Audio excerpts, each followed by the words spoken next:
Outer God's. பண்டைய காலகட்டத்தில் இருந்து எண்ணற்ற பிரபந்தங்களை உருவாக்கின இந்த அப்சல்யூட் என்டிட்டிஸை சுப்ரீம் பீயிங்ஸ்னு அழைக்கப்பட்டாங்க. இந்த சுப்ரீம் பீயிங்ஸ் அவங்களோட எட்டர்னல் லைஃபை தேடி மீண்டும் புதிய பிரபஞ்சங்களை உருவாக்கிட்டே இருந்தாங்க. அவங்களோட அந்த செயலால பல விதமான பொருட்கள், ஆன்மாக்கள், இயற்கை விதைகள் பிறந்தது. ஆனா அந்த முடிவில்லாத சுழற்சியால சுப்ரீம் பீயிங்ஸோட மனசுல ஒரு சலிப்புத்தன்மை உண்டாக ஆரம்பிச்சது. அந்த சலிப்புத்தன்மையை போக்க அவங்க ஒரு வழியை கண்டுபிடிச்சாங்க. அதுதான் அவங்களோட கிரியேஷன் ஒருத்தரோட ஒருத்தர் போர் செய்யறதை பார்த்து ரசிக்கிறது. சுப்ரீம் பீயிங்ஸ்க்கு அவங்களோட கிரியேஷன் உண்டாக்குற அழிவும் குழப்பமும் ஒரு பொழுதுபோக்கா தெரிஞ்சுது. அதனாலேயே அவங்களோட படைப்பு ஒரு முடிவில்லாத போர்ல ஈடுபட்டாங்க. மீண்டும் மீண்டும் பிறக்கிற ஒரு சூழ்நிலைக்கு தள்ளப்பட்டாங்க. இப்படி நடந்துட்டு இருக்கும் போது ஒரு நாள் ஒரு அதிர்ச்சி தரும் சம்பவம் நடந்தது. முடிவில்லாத போரை கவனிச்சிட்டு இருந்த ஒரு சுப்ரீம் பீயிங்ஸ் அவரோட கிரியேஷன்ஸாலே கொல்லப்பட்டாரு. இந்த செய்தியை பத்தி தெரிஞ்சுக்கிட்ட மற்ற டைமென்ஷன்ல இருக்க சுப்ரீம் பீயிங்ஸ் ஒரு இடத்துல கூடுறாங்க. அவங்க எல்லாரும் அந்த கிரியேட்டர் இறந்த அந்த யூனிவர்ஸை பார்க்க ஆரம்பிச்சாங்க. ஒரு அப்சல்யூட் பீயிங், அதுவும் அவரோட கிரியேஷன்ஸாலே கொல்லப்பட்டிருக்காரு. ஆனா இதெல்லாம் அவங்களுக்கு ஒரு விஷயமா தெரியல. ஏன்னா அவங்க அங்க கூடினதுக்கான காரணம் அவங்களுக்குள்ள இருந்த ஒரே ஒரு எண்ணம், அந்த அதிகாரம் மற்றும் சக்தியை யார் முதல்ல கைப்பற்றாங்களோ அவங்க தான் அந்த யூனிவர்ஸோட புதிய master. Welcome to the universe of solar லவ்லின் ராக்னராக்.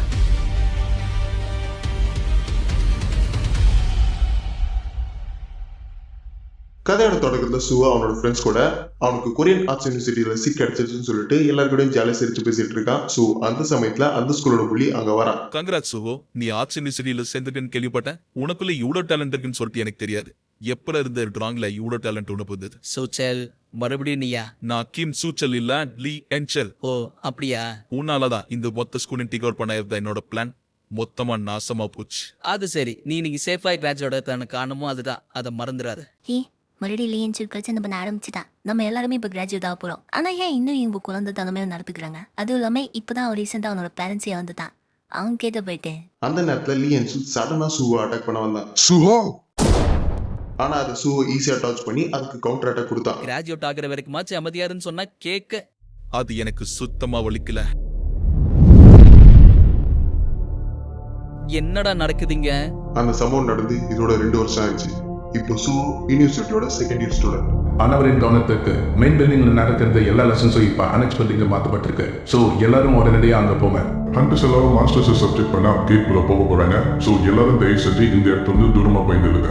மறுபடியும் இன்னொரு கேட்டா 3 வருஷத்துக்கு முன்னாடி இந்த உலகத்துல கேட் வர ஆரம்பிச்சது. அதனால உலகம் ஒரு மிகப்பெரிய மாற்றத்துக்கு தள்ளப்பட்டது. அந்த கேட்ஸ் டென்ஷனை போற ஒரு வழி. ஒரு குறிப்பிட்ட டைமுக்கு அப்புறமா அந்த டென்ஷன் பிரேக் ஆகி உள்ள இருக்க மாஸ்டர்ஸ்லாம் வெளியே வந்து மக்களை கொள்ள ஆரம்பிச்சது. ஆனா மானது உலகம் மட்டும் இல்ல, மனிதர்களும் தான். மானாண்டு சக்தியை பயன்படுத்தக்கூடிய ஒரு ஸ்பெஷல் எபிலிட்டிஸ் கொண்ட ஹியூமன்ஸ் வர ஆரம்பிச்சாங்க. அவங்க அவைக்கண்டுன்னு அழைக்கப்பட்டாங்க. எல்லாம் வேகமா மாறினதால உண்டாக்கப்பட்ட கேஸ் இந்த மொத்த உலகத்தையும் அழிச்சிடன்னு நினைச்சாங்க. ஆனா ஒரு அவைக்கண்ட் ஜின்சல் அண்டாரஸ் ஒரு அமைப்பு உருவாக்குனார். அவைக்கண்ட் எல்லாரையும் ஒன்று சேர்த்து அண்டர்ஸை உருவாக்குனார். அந்த கியாஸை யாருமே நம்ப முடியாத அளவுக்கு வேகமா கட்டுப்படுத்தினார். இப்ப இந்த உலகம் 2 பாதி பிரிஞ்சிருக்கு, அவைக்கண்ட் அண்ட் நான் அவைக்கண்ட். இந்த உலகத்துல சில பேர் எருமை மாதிரி கஷ்டப்பட்டாதான் அவங்களுக்கு தேவையானது கிடைக்கும். ஆனா அதே சில பேருக்கு அவங்க கை நீட்டினாலே ஈஸியா கிடைச்சிடும். அந்த கட்டத்துல எறும்புகளுக்கு அவங்களோட லிமிட்ஸ் நல்லாவே புரிஞ்சுது. ஒரு நான் அவக்கண்ட் எவ்வளவு முயற்சி செஞ்சாலும் சரி, அவங்களால ரேங்க் அவக்கண்டுக்கு கூட சமமாக முடியாது. ஹண்டர்ஸ் கேட்ஸ் க்ளோஸ் பண்ணலன்னா இந்த உலகம் அணிஞ்சிரும். அதாவது அவக்கண்ட் இல்லாம நான் அவக்கண்டால உயிர் வாழ முடியாது. ஆனா நான் அவக்கண்ட் இல்லாம அவக்கண்டால வாழ முடியும். அதனாலதான் ஹண்டர்ஸ்க்கு நாங்க எல்லாருமே நாட்டை கடன் பட்டிருப்போம். ஏன்னா அவங்களால தான் இப்ப என்ன மாதிரி ஒரு நான் அவக்கண்டால் கூட ஒரு நிம்மதியான வாழ்க்கைய வாழ முடியுது. ஆனா அதே சமயத்துல என்னோட மனசுல இது ஒரு அன்ஈசினஸ் உருவாக ஆரம்பிச்சது. நான் விரும்பினதை அறிய முடியாதுன்ற நிலைக்கு நான் பழகிட்டு இருக்கணும்னு தோணுது. காணாம போன என்னோட பேரண்ட்ஸ், என்னோட வாழ்க்கை மத்தவங்களை நம்பி இருக்க ஆரம்பிச்சது. ஒரு காலத்துல என்னால எல்லாமே செய்ய முடியும்னு நினைச்சேன். ஆனா இப்போ என்கிட்ட இருந்த அந்த சக்தி மறைஞ்சிருச்சு. அதற்கு பதிலா இப்போ என்னோட மனசுல வெறும் ஒரு வாய்ட் மாதிரி தான் இருக்கு. அம்மா எப்பவுமே நான் டேட் மாதிரி இருக்குன்னு சொல்லுவாங்க. அப்போ அப்பா இந்த நிலைமையில இருந்தா அவர் இந்த நிலைமை எப்படி ஃபேஸ் பண்ணிருப்பாரு? சுகோ ரொம்ப ஃபோக்கஸ்டா ஏதோ வரைஞ்சிட்டு இருக்க போல இருக்கு. அப்படிலாம் ஒண்ணு இல்ல, நான் ஏதோ ஃபீல் பண்ண, சோ அதை அப்படியே வரைஞ்சிட்டு இருக்கேன். இது ஒரு எறும்புதான், எறும்புதான், ஆனா ரொம்ப கிரியேட்டிவா இருக்கு. இத ஒரு ஆன்ட் ஹியூமன் சொல்லலாமா? நான் எதுக்கு இதை வரைஞ்சேன்? அந்த ஸ்வைடு முடிச்சு வெளியே வர ஆரம்பிச்சுட்டாங்க. அவங்க எல்லாருமே சேஃபா வந்துட்டாங்க. ரைட் சக்சஸ்ஃபுல்லா முடிஞ்சிருச்சு. கிரேட் ஒர்க் ஹண்டர்கிம். டென்சர் ரைட் சக்சஸ்ஃபுல்லா முடிஞ்சிருச்சு. ஆனா ஹண்டோரிசஸ் எனக்கு இன்ஃபார்ம் பண்ண வேண்டிய ஒரு முக்கியமான விஷயம் என்கிட்ட இருக்கு. இந்த முறை டென்சர்ல நாங்கள் ஒரு புது வகையான மான்ஸ்டரை பார்த்தோம். அது ஹியூமனாக மாதிரியே இருந்தது. அதோட கண்ணு வாயும் ப்ளூ ஃபிலிம்ஸ் வந்துட்டு இருந்தது. கிளாஸ் அண்ட் ஃபேன்ஸ் வச்சு அதை அட்டாக் பண்ணுச்சு. ஆனால் அதோட டேமேஜ் அந்த அளவுக்குலாம் இல்லை. ஸோ எனக்கு ஒரு சின்ன ஸ்ட்ரெச் அவ்வளோதான். ஸோ அது ஒரு பெரிய த்ரெட் இல்லாத மாதிரி தான் எனக்கு தோணுது. ஆனால் கேட்ஸ் வந்ததுலேருந்து இப்படி ஒரு மான்ஸ்டர் இருந்ததா எந்த ஒரு இன்ஃபர்மேஷனும் இருக்க இல்லை. அதனால நீங்கள் ஒரு டீட்டெயில் ரிப்போர்ட் மட்டும் சப்மிட் பண்ணிடுங்க. அந்த நேரத்துல ஹண்டர் கிமோட கையில இருந்த காயத்துல இருந்து மெதுவா ப்ளூ ஃபிலிம்ஸ் வெளியே வர ஆரம்பிச்சது. ஹண்டர் கிம், நீங்கள் ஒரு கட்டத்துல அவங்க கண்ட்ரோல் அவங்க இழந்து ஒரு சவுண்டு மாதிரி கூட இருந்த ஒர்க்கர்ஸ் அட்டாக் பண்ண ஆரம்பிச்சான். சுத்தி இருந்த எல்லாரும் என்ன நடக்குதுன்னு புரியாம திகைச்சு போய் நின்னாங்க. அந்த ப்ளூ ஃப்ரெண்ட்ஸ் நம்ம டஞ்சனில் பார்த்த மான்ஸ்டர்ஸோட ப்ளூ ஃப்ரெண்ட்ஸ் தானே. ஒருத்தர் பிறகு ஒருத்தர் பலரும் சாம்பியா மாற ஆரம்பிச்சாங்க.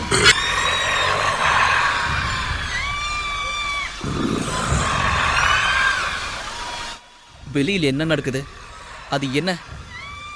சூஹோ வெளியே வந்து பார்த்த உடனே அவன் ஷாக் ஆனான். பீப்பிள் ஒருத்தர் அட்டாக் பண்ணிக்கிறாங்க. அவங்களோட கண்ணில் ப்ளூ லைட் இருக்கு. அவங்க மனுஷங்க மாதிரி தெரியல, மான்ஸ்டர் மாதிரி இருக்காங்க. இது டஞ்சன் பிரேக் இல்ல. என்ன பண்ணிட்டு இருக்கீங்க? வாங்க இங்க இருந்து எல்லாரும் எஸ்கேப் ஆகலாம். இல்ல, ஹண்டர்ஸ் ஒரு இடத்துக்கு இங்க வெயிட் பண்றது தான் சரி. இன்ஸ்பெக்டர் கிம், நீங்க ஒரு அவுக்கண்ட் தானே, ஏதாவது பண்ணுங்க. ஆனா நான் ஒரு ஈரன் கட்டர் தான். அந்த நேரத்துல எதிர் இருந்த டெரஸ்ல ஒரு ஜாம்பி ஒரே ஜம்ப்ல கிளாஸ் ரூம் நோக்கி பாஞ்சது. எல்லாரும் ஓடுங்க, சீக்கிரமா ஓடுங்க. எல்லாரும் பதட்டத்துல ஓட ஆரம்பிச்சாங்க.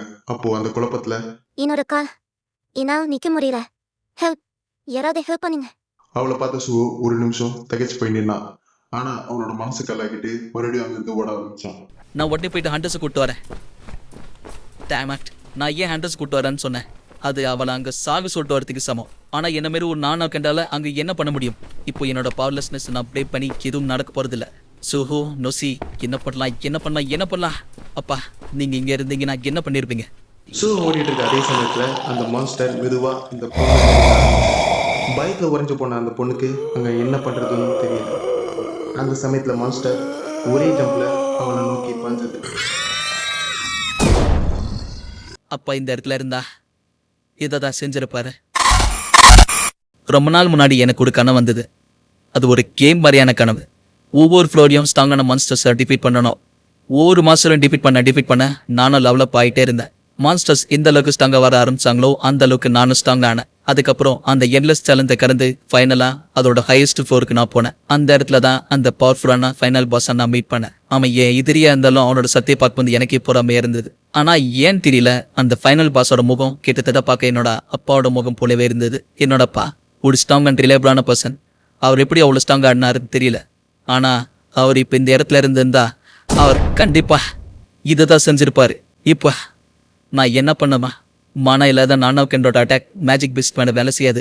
நான் அவசரப்பட்டு உள்ள நனைஞ்சிட்டனோ. அந்த நேரத்துல சுவோ ஷாக் ஆனான். என்னது இது? டைம் ஸ்டாப் ஆயிடுச்சு. நீங்கள் சீக்ரெட் குவெஸ்டான கரேஜ் ஆஃப் தி வீக்கை கம்ப்ளீட் பண்ணுறதுக்கான முழு ரிக்வயர்மெண்ட்ஸை மீட் பண்ணிட்டீங்க. இப்போது நீங்கள் ஒரு பிளேயர் ஆக முடியும். அக்செப்ட் பண்ணுறீங்களா? இந்த சிச்சுவேஷன் அந்த கனவு பொழிவு இருக்கு.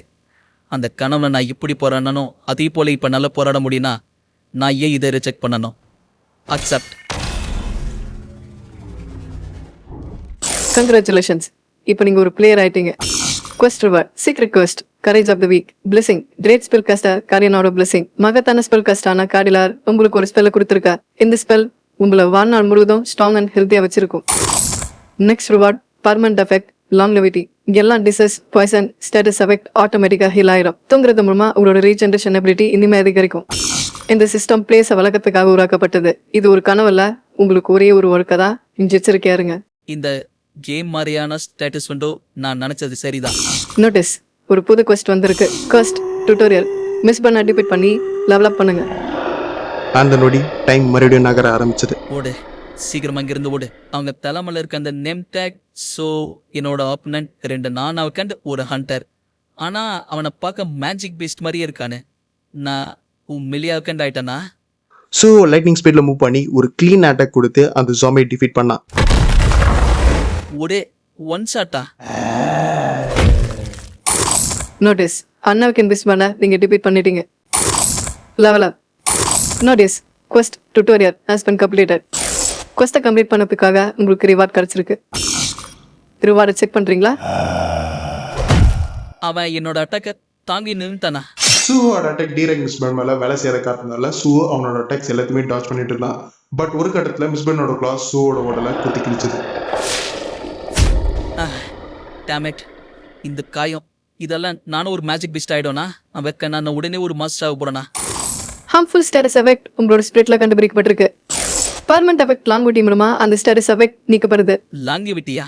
ஆமால, அது முன்னாடி நான் ஸ்டேட்டஸ் விண்டோல பார்த்தேன். சூவோட கவனம் சிதறின அந்த நேரத்துல மிஸ்பன் சூவை பிடிச்சி தாக்க ஆரம்பிச்சது. நான் டி ரேங்க் மேஜிக் பிஸ்ட்டை விட வீக்கா இருக்கேன்னா அப்போ நான் ஈ ரேங்கா? இல்ல இல்ல, இந்த தப்புக்கு ஏதாவது ஒரு ஒளி இருக்கிறோம். சோவோ நோசி, ஏதாவது ஒரு ஒளி இருக்கிறோம். என்ன பண்ணலாம்? Yes, reward. Accept reward. Quest reward. Reward 1. Start point +5. Reward 2. Strength start point +3. Strength 11 to 14. Increased. Strength அதிகமானாலும் இதை என்னால் டிஃபீட் பண்ண முடியல. அப்படின்னா எல்லா பாயிண்ட்ஸும் ஸ்ட்ரென்த்ல போட. Strength 14 to 90. Increased. லெவலப் ஆகிற ஒரு அவக்கன். இது வரைக்கும் இது போல யாருமே கேள்விப்பட்டதில்ல.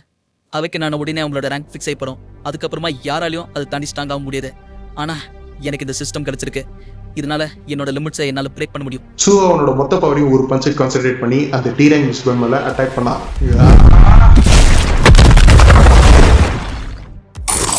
நீங்க டி ரேங்க் மிஸ் பண்ண டிபீட் பண்ணிட்டீங்க. Level up. நான் ஜெயிச்சிட்டேன். இப்போ நானும் ஒரு அவேக்கண்ட். என்னாலையும் முடியும். என்னாலையும் கஷ்டப்படுற மக்களுக்கு உதவி செய்ய முடியும். ஆனா அந்த நம்பிக்கை வந்த அதே நேரத்துல வெளியில என்ன நடக்குதே? அவன் முன்ன ஒரு சி ரேங்க் மிஸ்பன் இருந்தது. ஆ,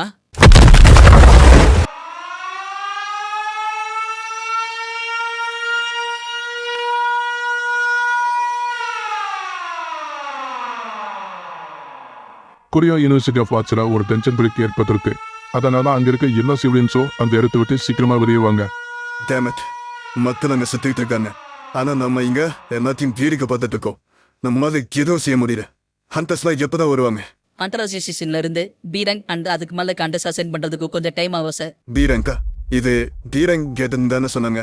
yes sir, but association infect ஆன அண்டர்ஸையும் கன்சிடர் பண்றாங்க. அப்படின்னா ஒரு சி ரேங்க் கத்தரும் இன்ஃபெக்ட் ஆயிருக்காரா? என்னது இது? இது கீழே வெப்பன்ஸ்லாம் இருக்கு. முன்னாடி பார்த்ததை விட இது பயங்கரமா இருக்கு. நான் இப்பதான் லெவலப் பண்ணேன். இருந்தாலும் என்னால இதை யுத்தத்தை நிக்க முடியுமா? மிஸ்பன் நேரா சூவை நோக்கி சார்ஜ் பண்ண ஆரம்பிச்சது. சூவோ அந்த மிஸ்பனோட எல்லா அட்டாக்ஸையும் டாச் பண்ணி அந்த ரூமை விட்டு வெளியே ஓடி வந்தான். இப்படி ஒரு மனுஷனை நான் ஃபேஸ் பண்ணவே முடியாது. இப்போதான் புரியுது எதுக்கு அண்டர்ஸ் ரேங்க் பேஸை பிடிச்சி வச்சிருக்காங்கன்னு சொல்லிட்டு. அண்டர்ஸ் வேற இருக்கும். நான் ஜஸ்ட் இங்க சர்வே பண்ணா போதும். மிஸ்பன் சூவை பின்தொடர்ந்து வரும்போது ஒரு திசையை பார்த்து நின்று சிரிக்க ஆரம்பிச்சது. டெரஸ்ல 3 பேர் ரெஸ்கியூக்காக காத்துட்டு இருந்தாங்க. அந்த 3 பேரையும் பார்த்த உடனே மிஸ்பன் அவங்கள நோக்கி பாய ஆரம்பிச்சது. இல்ல, அதை பார்த்த உடனே சூஹோ அந்த மிஸ்பனை ஃபாலோ பண்ணி அதை தடுக்க முயற்சி செய்தான். அண்டர்ஸ் வரைக்கும் காத்திருக்க டைம் இல்ல. இவனை நான் தான் நிறுத்தி ஆகணும். பட் அந்த அட்டாக் மிஸ்பன் மேல எந்த ஒரு எஃபெக்டிவும் உண்டாக்கல. அதோட ஒரே ஒரு அட்டாக் போதும் என்னோட கதையை முடிக்கிறதுக்கு. சூஹோ மிஸ்பன் கூட சண்டை போடணும் தான் கவனிச்சான். அதாவது அவன் காப்பாற்ற நினைச்ச அந்த 3 பேரும் ஏற்கனவே இறந்துட்டாங்க. உன்னை இப்படி விட முடியாது. சூஹோ அவனோட மொத்த பாசம் பயன்படுத்தி வேகமா அந்த மிஸ்பனை தாக்க ஆரம்பிச்சான். ஆனா அந்த மிஸ்பனோட ஒரு ஸ்வாட் அட்டாக் வெறும் 1 பாயிண்டா. நான் லக்கால தப்பிச்சிட்டேன். சிஸ்டம் என்ன சாக விடாம காப்பாத்திருக்கு. சூஹோ தன்னோட உயிருக்கு போராட்டி இருக்க அந்த சமயத்துல அந்த மிஸ்பன் சூஹோவை நெருங்க ஆரம்பிச்சது.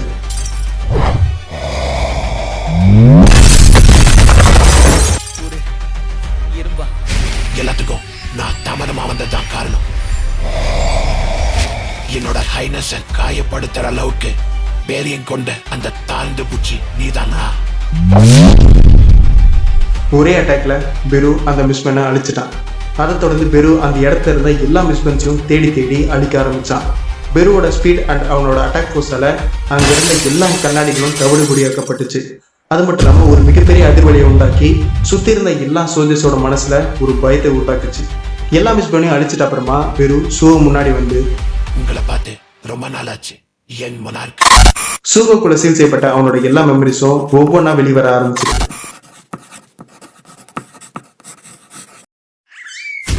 என் மொனார்க், நீங்க என்ன வரைஞ்சிருக்கீங்களா? இந்த பேரும் ரொம்ப சந்தோஷமாயிட்டு. ஒரு எறும்பா. சோ என்னாச்சு? உனக்கு பெரிய அடிலாம் எதுவும் படல? இல்ல இது சரியில்லை. உலகமே இப்போ ஒரு கேஸ்ல இருக்கு. நான் உடனே உனக்கு சில எலகண்ட் பாடி கார்ட்ஸ் அரேஞ்ச் பண்றேன். அதெல்லாம் வேணாம், நான் நல்லா தான் இருக்கேன். கண்ணை திறந்து பார்க்கும்போது அந்த சம்பவம் நடந்து இதோட 2 நாள் ஆயிடுச்சு. கொரியன் யூனிவர்சிட்டி ஆஃப் ஆர்ட்ஸில் ஏற்பட்ட அச்சம்பவம் கடந்த சில நாட்களாகவே நாடு முழுவதும் பெரும் பரபரப்பை ஏற்படுத்தியுள்ளது. பலரும் உயிரிழந்த காரணத்தினால் இச்சம்பவம் பல கேள்விகளை எழுப்பியுள்ளது. மிஸ்பன் எனும் புதிய வகை மான்ஸ்டர் ஹண்டர்களை தாக்கி அவர்களையும் மான்ஸ்டராக்கும் திறனை கொண்டவை. நகர மத்தியிலே இத்தாக்குதல் ஏற்பட்டிருந்தாலும் ஹண்டர் அசோசியேஷன் மிகவும் தாமதமாகவே செயல்பட்டனர். மேலும் ஹண்டர்ஸ் வந்தபோது யூனிவர்சிட்டியில் இருந்த அனைத்து மிஸ்பனர்களும் விரோதமாக அறிவிக்கப்பட்டிருந்தது. இதற்கான காரணம் இதுவரை அறியப்படுவதால் இது ஒரு பெரிய மர்மமாக உள்ளது. நான் நினைச்ச மாதிரியே நான் அவைக்கு அது ஒரு கனவு இல்லை. அதுவும் லெவலப் ஆக ஆக ஸ்ட்ராங்காகிற ஒரு அவக்கண்ட். ஆனா என்ன ஒரு சீரங்க் மிஸ் பண்ண அட்டாக் பண்ணிச்சே. அப்படி இருந்தும் நான் எப்படி இங்க உயிரோட இருக்கேன்? அதுக்கு காரணம் நான் தான். பார்த்து ரொம்ப நாள் ஆச்சு என் மனார்க். நீங்க இப்படி அருமையாக வளர்ந்துருக்கிறது பார்க்கும் முந்தே இந்த பேருக்கு ரொம்ப சந்தோஷமா இருக்கு. நீ சிதறை கடந்த என்னோட நினைவு ஒன்னா இப்ப திரும்ப வர ஆரம்பிக்குது. இந்த எறும்பு எனக்கு தெரியும். நான் சின்ன வயசுல இருந்தப்போ என் கூட அந்த டாப் ரீச்சர்ஸ்ல இவனை ஒருத்தன். நான் ஏன் அந்த டாப் ரீச்சர்ஸோட வாழ்ந்தேன்? என்ன நடந்தது? நான் ஏன் அவனை பார்த்தேன்? வெயிட், என்னோட ஞாபகத்துல நீ இவ்வளவு சின்னதா இல்லையே. டைமென்ஷன்ஸா கரெக்டா மானா அதிகமா யூஸ் பண்ணதுனால இப்ப நான் இப்படி இருக்கேன். இல்லைன்னா இந்த ப்ரோ பிரம்மாண்டமா இருப்பான். ஆனா சிஸ்டம் நீ ஒரு பிரைவேட் கார்டுன்னு சொல்லுது. Bro level 1 private card. என்ன தைரியம் தான் இந்த மார்ஷல் கிரேட் படுவ ஒரு பிரைவேட் கார்டு அந்த சிஸ்டம் சொல்லும். இது எப்படியோ நான் ரிகவர் ஆனதுக்கான காரணம் நீதான், ரைட்? S N மனாத். நான் ஒரு ஸ்கல்டு ஹீலர். ஆனா நான் இங்க வந்ததுக்கான காரணம் உங்களோட சீலை ரிலீஸ் பண்றதுக்கு. ஆனா நான் இங்க வந்தப்போ ஏற்கனவே நீங்க அந்த சீலை ஓபன் பண்ணிட்டீங்க. அது ரொம்ப பிரமாதம் யும் மனாத். சீலா அது என் கனவோடு சம்பந்தப்பட்டதா? அது கனவு இல்லை, அதை நீங்க உண்மையிலே அனுபவிச்ச விஷயங்கள். த கிரேட் ஷேடோ மொனாத் சன் கின்வு உங்க அப்பா நீங்க ஒரு நார்மல் லைஃபை வாழ்றதுக்காக உங்களோட சக்திகளையும் மெமரிஸையும் சேல் பண்ணாரு. இது அப்படின்னா வீட்டை விட்டு போன என்னோட அப்பாக்கும் உனக்கும் ஏதோ ஒரு சம்பந்தம் இருக்கு. அவர் வீட்டை விட்டு போல அவுட்டர் ஸ்பேஸ்க்கு போயிருக்காரு. அவுட்டர் ஸ்பேஸா? எதுக்கு? சுருக்கமா சொல்லணும்னா ஷேடோ மொனாத் இப்போ இந்த உலகத்தை கைப்பற்ற வந்திருக்காரு. இட்டாலியன்ஸ் என்ற இனிமே செய்தது போர்ல இருக்காரு. அப்படின்னா என்னோட அப்பா இப்ப இந்த உலகத்தை காப்பாத்திட்டு இருக்காரா? ஆமா, இட்டாலியன்ஸ் என்று அழைக்கப்படுற அவுட்டர் ஸ்பேஸ் காசு எதிர்த்துதான் இப்போ ஷேடோ மொனாத் போராடிட்டு இருக்காரு. அது மட்டும் இல்லாம இட்டாலியன்ஸ் அப்போஸ்டல்ஸ் அம்சி இந்த உலகத்தை இன்வைட் பண்ண ஆரம்பிச்சிட்டாங்க. என் மன்னருக்கு பார்க்க வரும் வரையில ஏகப்பட்ட நிமிஷம் நான் குத்தி கிழிச்சேன். அதோட பூமியில கேட்ஸ் அண்ட் மான்ஸ்டர்ஸ் வந்ததுக்கான காரணமும் அவங்கதான். அப்ப என்னோட அம்மாவும் அங்கதான் இருக்காங்களா? இல்ல, ஆனா என்னோட அப்பா காணாம போனப்போ அவங்களும் காணாம போயிட்டாங்க. சோ நான் 2 பேரும் ஒன்னாவா இருப்பாங்கன்னு நினைச்சேன். என்னது மிஷன் காணாம போயிட்டாங்களா? இது கண்டிப்பா அந்த அப்போஸ்டல்ஸோட வேலையை தான் இருக்கும். அவனால அப்போ அந்த இட்டரம்ஸால தான் என்னோட பேரண்ட்ஸால திரும்ப வர முடியல. நீங்க அவங்கள சந்திக்க விரும்புறீங்களா? கண்டிப்பா. இத்தனை வருஷமா அவங்க இல்லாம நான் தனிமையிலே இருந்தேன். அப்படின்னா ஒரு வழி இருக்கு. அவுட்டர் ஸ்பேஸ்ல போர் நடக்கிறதுனால ஷேடோ மொனாத் கலைஞர் திரும்ப வர முடியாது. ஆனா நீங்க நினைச்சா மிஷனை காப்பாற்ற முடியும். நீங்க ஸ்ட்ராங்கா நீங்கன்னா மிஷனை நீங்களே காப்பாத்தலாம். So let's level up. அல்ல, ஒரு புது குவெஸ்ட் வந்திருக்கு. Quest notice trial of shadows. Shadow மொனார்க்கோட மகனா இருந்தாலும் உங்களோட பவர்ஸ் இப்போதைக்கு சீல் செய்யப்பட்டிருக்கு. அந்த பவர்ஸ் உங்களால தாங்க முடியும்னு நீங்க நிரூபிக்கணும். ஷேடோ டஞ்சனுக்குள்ள என்டர் ஆகி உங்களோட தகுதியை நிரூபிங்க. Item shadow dungeon key, rarity unknown. இந்த கீயை உங்களோட ஷேடோல இன்செர்ட் பண்ணுங்க.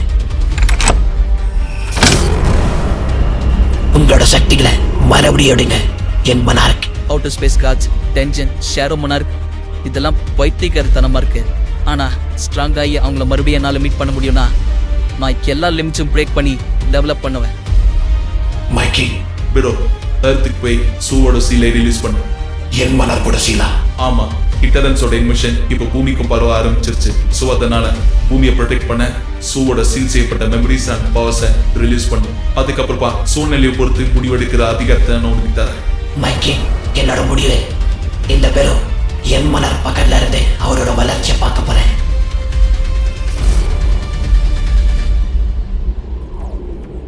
இந்த இடம் த லேண்ட் ஆஃப் ரெட். உயிரோட இருக்கிறவன் மாஸ்டரோட பர்மிஷன் இல்லாம இங்க நுழைய முடியாது. இதுதான் த ஷேடோ டஞ்சன்.